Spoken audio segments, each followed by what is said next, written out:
think it's going great. It is good to have some numbers there. Just looking to get every guy better, looking to make sure they understand that there's only one way to prepare, and that's everyone prepares like they are the starter. There's no way to prepare to be second, so we just want to go out every day, and as a unit, we want to go out and we want to play, to the best of our ability, so we can be in a position to help the team. And whoever's in there, they understand the responsibility is to carry the mantle for the rest of the group. I think we're blessed very much like last year to have a lot of skill diversity, a lot of diversity in regards to the skill sets.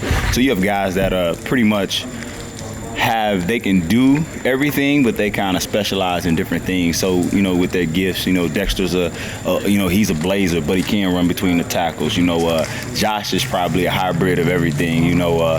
Tarn probably a little better in between the tackle, but he can also stretch the defense. So I just think the diversity we have in regards to their skill set is what allows us as a unit, from to help out collectively. Yeah. Absolutely. Yeah. Josh ran the ball a lot last year. Yeah, he is more than paid his dues. I mean, we still are pushing the envelope to, continue to get better. We'll never arrive, but yeah, Josh definitely is one of our more experienced players. Listen, man, Josh is quiet. He's a humble, quiet young man. But from the second day of practice last year, Josh had a swagger about him. Josh figured out really fast that he's a special young man and that he could play football at this level. His opportunity came later, but again, that just speaks to the strength of the room and what we're preaching, that I want everybody in that room to feel like they're the guy. And the common denominator, or what the mutual respect is that everybody works that way. So whoever's in there, there's no animosity because they know that their time is coming and that the person out there also earned it. I mean, we just going out and doing what we do. That's kind of been our philosophy around here. We've had playmakers at all positions last year. We got maybe some younger playmakers this year, but talented nonetheless. So it's always the same process in camp. I mean, you go back and you start over, but you try to maintain the foundation, never get away from the foundation of what the offense is, but at the same time, different skill sets and will cause you to kind of go off in, some different directions. But for the most part, the fundamentals and the base of who we are, the core of who we are on offense is going to remain the same. He has, man, and I'm going to say this, and I am not surprised at all by what Tony's doing. When I was recruiting guys last year, I'll use the word sexier. There were some sexier guys out there on paper that, maybe had higher rankings than Tony. But what I needed in a running back and all the intangibles, he checked every box twice, some of them. So I expected Tony Jones to come in here. I expected him to be comfortable. I expected him to make plays because he's actually more than I thought he was. But that's why we recruit. That's why we really get to know guys. Dex is out there rolling, man. I mean, he's doing what he's supposed to do. They're supposed to go out and they're supposed to make plays. And that's what he's doing. Where the chips fall, we'll need every last one of those guys. This is just college football. As a player, I've been around it. As a coach, you will need every one of those guys at some point, and their job is to be ready whenever that time is called upon, like you saw last year. I mean, Josh wasn't getting a lot of carries at first. I mean, and when he was called on, he was ready to go, and that's because of the preparation. So we have to all be ready to go. We have to be, we have to be prepared, and it can't be a drop-off when they're called on. I think he is taking the next step. I've watched practice. He's taking those steps. Now, again, he'll never arrive. For 4 years at Notre Dame, he'll never arrive. But he is taking those steps. I'm very happy with Dexter's progression, but Dexter worked his butt off now. He put in the work. What you're seeing is, again, that guy going above and beyond, doing a whole lot more, meeting with Tarian, meeting with Josh. Those guys now, our unit is very tight.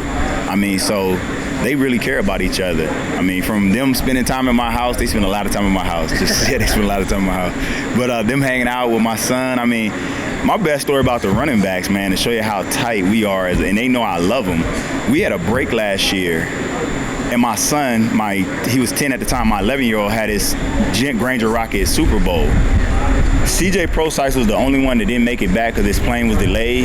They had to be back on Sunday. They came back on Friday for a 10-year-old's game. So we have I'm blessed to have some really good guys that trust me. We have a great relationship, and they know that I love them. Like, I don't kind of love them. I don't have love for them. I love them, and they see it. So, I mean, they just go out and they do what they see. I think that I don't have to get them to buy in. What it is we have a really good relationship. So they trust me because they know I love them. I don't kind of love them. I really love them. I mean, they spend a lot of time in my house, a lot of time around my kids. They are my kids. So I know when they trust you, I mean, it's like a parent. They want to please you. Nobody really wants to let their parents down. So it starts with the relationship we have, that they're open to hear what I have to say because they know I care, and I'm not going to ask them to do anything that isn't in their best interest. I mean, it's invaluable because there's no substitution for game situations. And obviously, younger guys, that's what they respect. I mean, we playing football, so you earn your stripes by what you do in the game. We know everybody has potential. So they see that, and it allows him to have their ear, per se.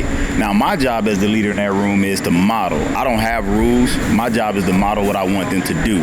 So if you watch us, you'll never see us rattled. You'll never see us yelling. First of all, I don't yell and shout. I don't curse. So that's not me. I'm a teacher.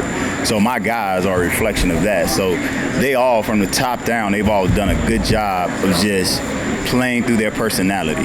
I just want them to be who they are. Don't be anybody else. Use your God-given gifts to the best of your ability. Their tools are different, but the productivity will be the same. So that's the expectation in that room. That's the expectation. He should be able to run routes. He should be able to block. I mean, that's, again, we train holistically. Now, we have more fun than anybody, but it's hard now. Yeah. We have fun, but we work.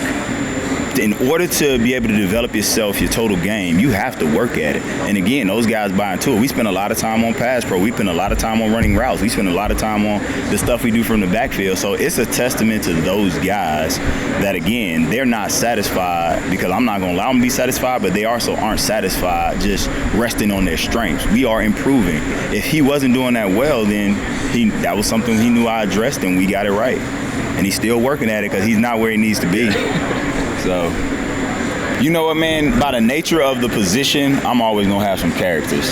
So, and it helps that I guess I was a character at some point. So it kind of takes one to know one. Yeah. You're gonna always have that position, defensive lineman. You're gonna always have some characters. Yeah. So they some special guys. Well, there is not a day, and I know people use it. There's not a day we don't have fun as a unit. It's like genuine fun. Our meetings are fun. We don't dread anything, and I know I'm not out of place by talking to them. And I know we don't, because you're seeing it. Yeah. You're seeing it collectively. It'll be different if one person made plays, right. But as a unit, our goal is that the power of our unit, from the top down, everybody has a skill set and everybody brings value when we're on the field. And it's because of the relationships that are in place. Yeah. Like, we don't have walk-on in our room. I just see guys, and that's how everybody is treated. We just love each other. We have fun together. I mean, our biggest strides we take is not on the field, it's off the field. I mean, the more time they spend in my house, the more time they spend bowling, the more time they spend, we do a lot together. And for me, the lines are blurred. You know, we spend a lot of time working, so my family and my work life are one and the same. Yeah. So the more time they can spend with me, seeing me as a father, a husband, you know, in all of the different areas, the football is going to take care of itself, and it's doing that. Yeah. So much.